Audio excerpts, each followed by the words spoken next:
प्यारे विद्यार्थियों, मैं जगदीश प्रसाद देवटिया गुड़ा पब्लिक स्कूल की ऑनलाइन क्लास में आपका स्वागत करता हूं।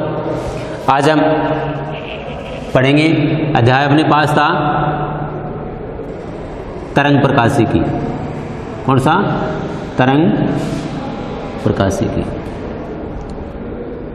ये चैप्टर था अपने पास। चैप्टर का टॉपिक है हाइगेन के सिद्धांत से, हाइगेन्स के सिद्धांत से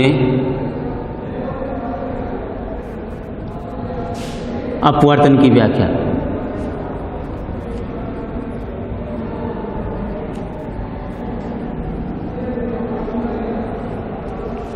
क्या टॉपिक हो गया?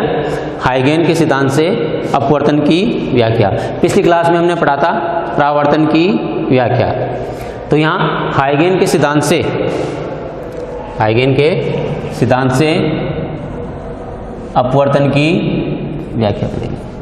अब अपवर्तन होता है दो, एक प्रकाश की किरण एक माध्यम से दूसरे माध्यम में जाती है। तो यहाँ हम दो माध्यम लेंगे। ये अपवर्तक पृष्ठ हो गया एक्स वाई। कैसा पृष्ठ? अपवर्तक पृष्ठ। ऊपर ले लिया हमने विरल माध्यम। विरल माध्यम का अपवर्तनांक n1 और इसमें वेग v1। यहाँ अलग अलग माध्यम ले रहे, तो अलग अलग माध्यम में प्रकाश की चाल भी क्या होगी?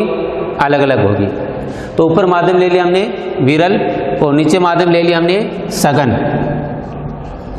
नीचे कौन सा माध्यम हो गया? सघन माध्यम। इसका अपवर्तनांक n2 और वेग v2।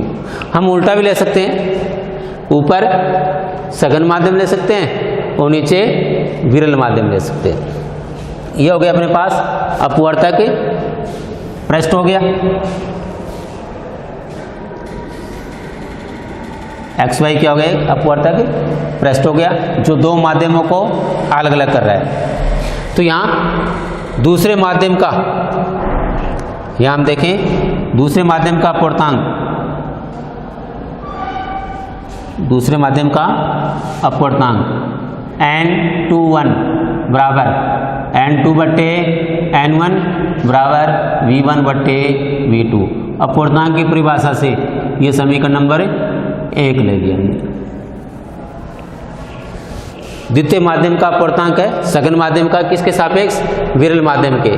तो उसको लिखेंगे हम n21 और ये जाएगा n2 बट्टे n1 या v1 बट्टे v2 हो जाएगा। ये फॉर्मूला अपने काम आएगा। यह अपवर्तक पृष्ठ है। अब इस अपवर्तक पृष्ठ पर एक समतल तरंगागर आपतित है। ये ए बी क्या? एक समतल तरंगागर। यहाँ ये अभिलंब हो गया, डॉट डॉट से ये क्या है? अभिलंब। ये हो गया इसका आपतन कोण आई। ये जो तरंगागर है वो इन तरंगिकाओं से मिलकर के बना हुआ है। तरंगिका 1, 2 और 3। 1, 2, 3 इन तरंगिकाओं से मिलकर के तरंगागर बना हुआ है। इसको थोड़ा बीच में दिखा देते हैं हम दो को।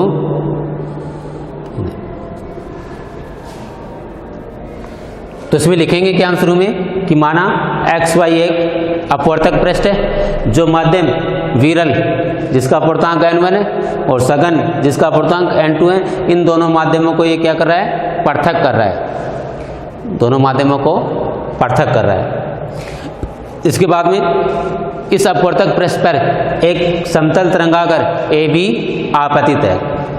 समतल तरंगागर AB आपतित है। यहाँ आपतन कोण क्या है? I है। ये तरंगागर तरंगिका 1, 2 और 3 से मिलकर के बना हुआ है। किससे बना हुआ है? 1, 2 और 3 से मिलकर के बना हुआ है। अब हाइगेन के सिद्धांत से, हाइगेन के सिद्धांत से इस तरंगागर का प्रत्येक बिंदु क्या होगा? नया स्रोत होगा। तरंगागर का प्रत्येक बिंदु क्या होगा? नया स्रोत। तो यहाँ हम बिंदु ए लेते हैं, इसका इस ए को इधर लिख देते हैं हम। अब इस तरह की मूल दिशा तो ये थी, इस तरह की ये मूल दिशा, और ये तरंग अपवर्तित होगी और विरल से कहाँ जा रही है? सघन में जा रही है तो ये किधर झुक जाएगी, अविलंब की तरफ। तो बिंदु ए से एक द्वितीयक तरंगिका उत्सर्जित होती है। ये इस तरंगिका की चाल क्या है, v2।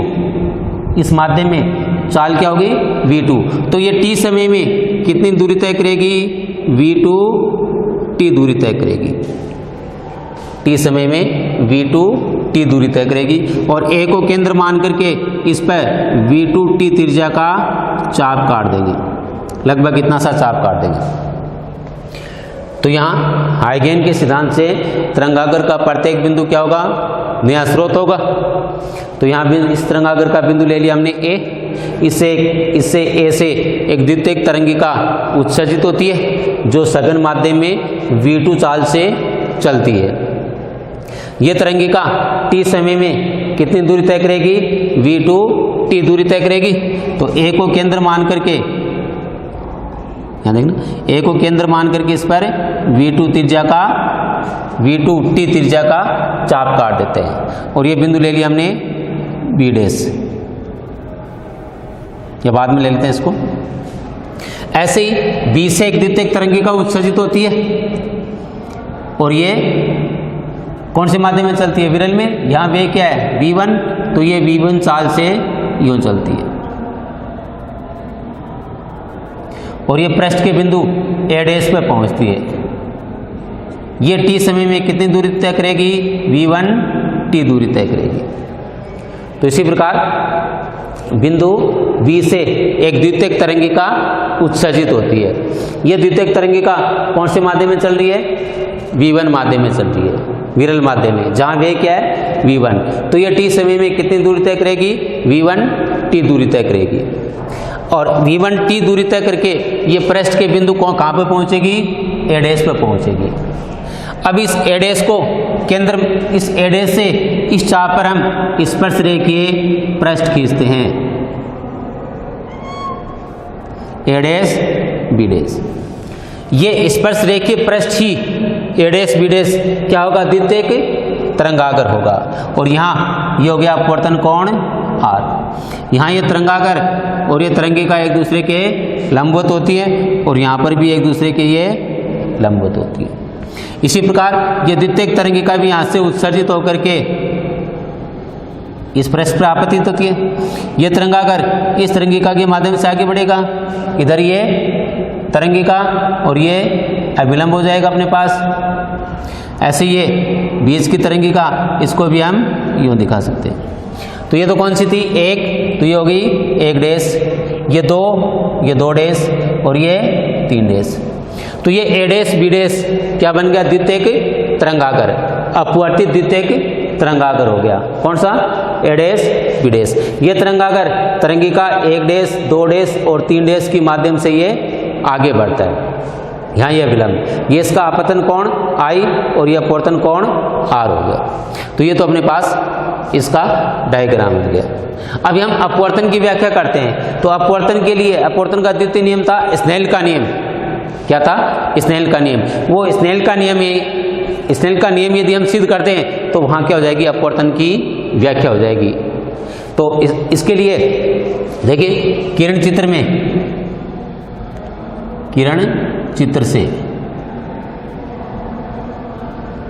त्रिभुज, एक तो ऊपर का त्रिभुज लेते हैं हम, A B A डैश, त्रिभुज A B A डैश में